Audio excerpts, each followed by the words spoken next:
Hello everybody, it's Lazel here with another video. Today we have Elite War against the Alliance Dragon 400 from the Kingdom 434. And yeah, let's say we can jump right into it.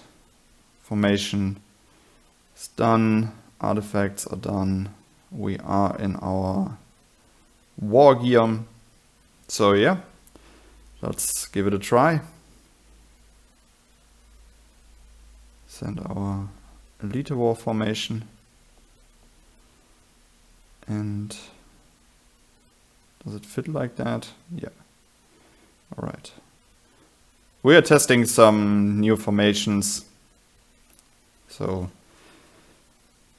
I'm not a big fan of sending these 1k unit pools. For example, it is actually the call of our leaders to send 1k of both infantry, so we have this 4 unit front line, and if somebody else joins, the formation is still correct, and so on and so on.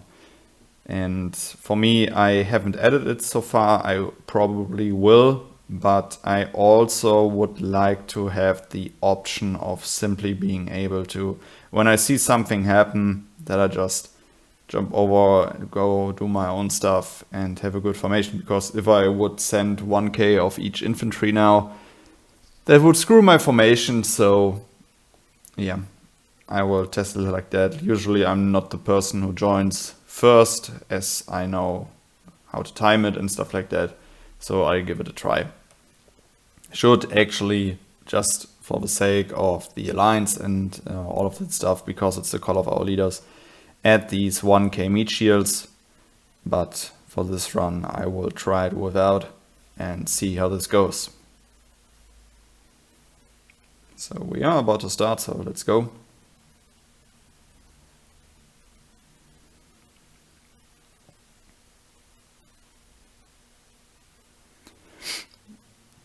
What is our opponent doing?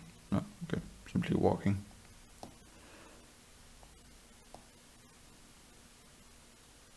Hopefully more of us joins. I think we have Sunday, so should actually be a good time for us. And yeah, we have quite a few players. Not too many in base, that's also great to see. Still people joining.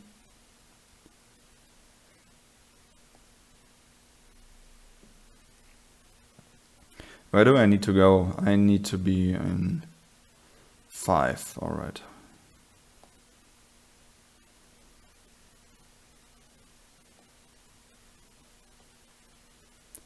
I became a fan of doing these live commentaries, but for Elite War I'm always thinking, okay, we have a runtime of 40 seconds now, what's going to happen, or what can I talk, well, not what can I talk about, because I know there's a lot of stuff that I can talk about, but it's often like, okay, 40 seconds of runtime now. And I'm not a fan of speeding, you know that, especially, well, at least in Elite War.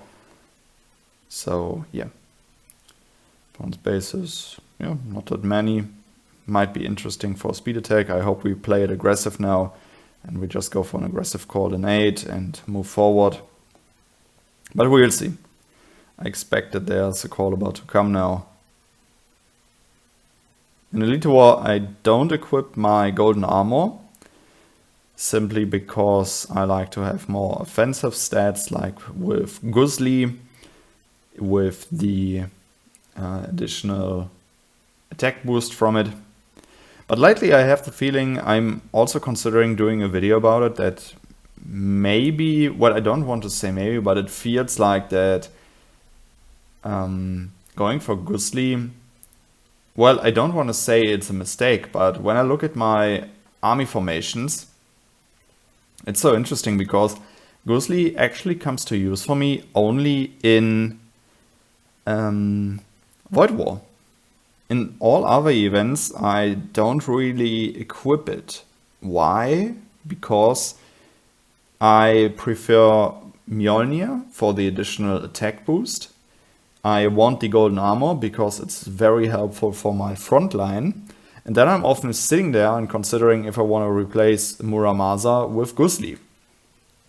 But the thing is, that don't call it back, just keep pushing forward.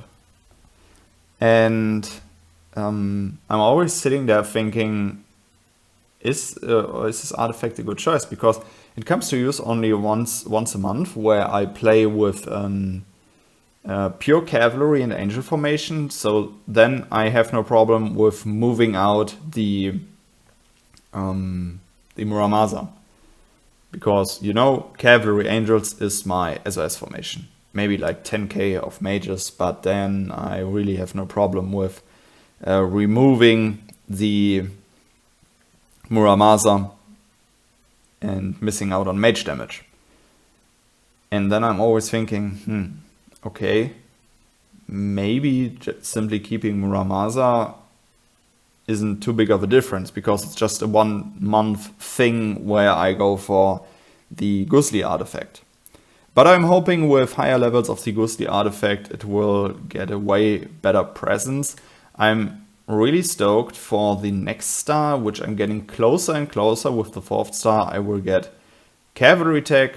Sure, not the best thing. What is this call? Why are we...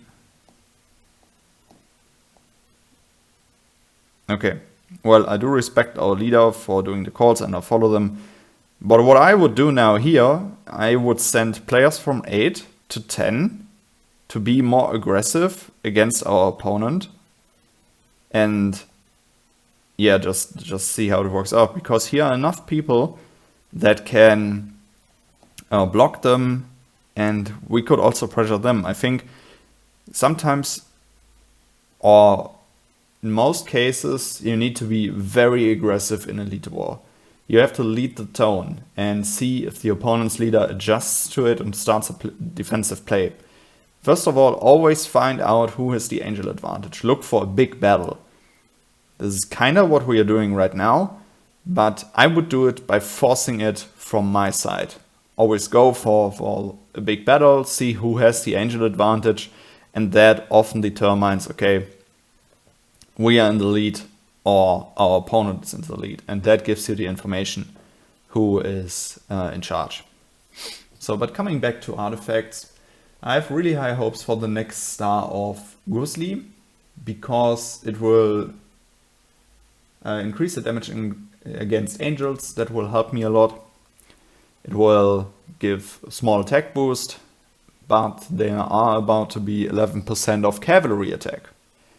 And that became really a relevant stat for me. In one of my latest videos, I had a chat with one of you guys in the comments. Well, not a big chat, but we had a few messages and we were talking about, is cavalry attack important? And I personally think that frontline attack, especially cavalry, became very relevant with very high castle levels, simply because, yeah, okay, so this is, now we're sitting here and, okay, we have to, but I will just follow the orders and keep talking. So, the bigger your march size, the more infantry or cavalry you will send, the more frontline in general. And the longer the stay, and there are now so many effects in this game that reduce your damage for your frontline, not only the simple reducements from enhancements or stuff like that. For example, the latest update, the totems with the order totem, which a lot of people are working on, is pretty strong, and that will make your frontline last even longer. When you then tend to send, like, I just saw a player in our Brave Valley formation who sent more than 300k of frontline in this game, in this run, as an infantry player, then it really becomes relevant how much damage these units deal.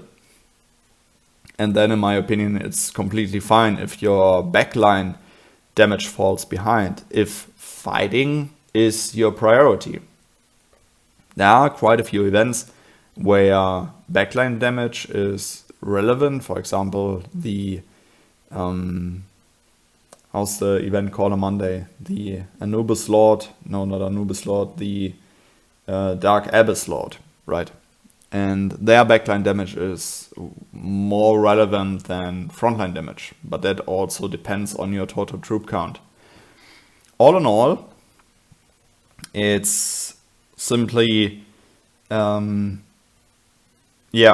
simply just very interested in getting to the point where okay, a lot of them are speeding their base. Let's see. Hopefully we have good blockers here that are able to block. Okay, that was good from our leader. Very good speed attack by him. I like it. Well played. And here we have... Will they be able to do it in time? And even if our opponents port back, our formation has such a good positioning now that we will probably... I think there's the auto totem. Yeah, nice, well played. Good one. Now we follow up with Elite Adventure.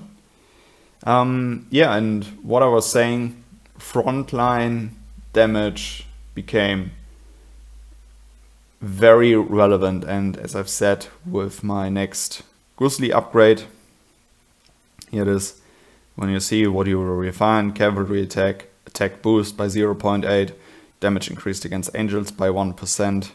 Yeah, that's good. 35 fragments away, pretty cool. Looking forward to it. And yeah, this was our Elite War against DRA. And yeah, I hope you enjoyed this short Elite War. And then I would say, see you in the next video. Goodbye, guys.